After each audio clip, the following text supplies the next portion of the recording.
এই পথে বৃন্দাবন ছেড়ে গোকুল ও বার্সনার দিকে এগিয়ে চলেছি, যেখানে প্রতিটি ধূলিকণাতেই কৃষ্ণলীলার গন্ধ আছে।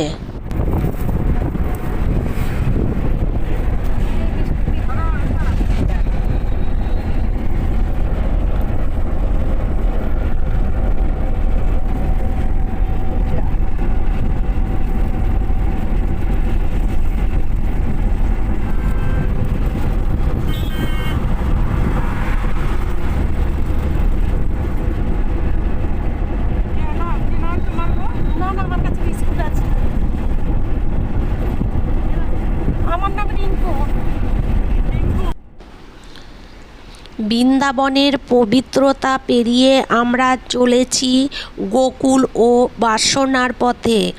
এই রাস্তা যেন এক অলৌকিক যোগসূত্র, যেখানে প্রতিটি ধাপে ধাপে কৃষ্ণর শৈশবের স্মৃতি, তার লীলা এবং ভক্তিস্পর্শ মিশে আছে। গোকুল, যেখানে মা যশোদা তাকে দুলিয়েছেন, বার্সনায় যেখানে তার বাল্যকাল কেটেছে।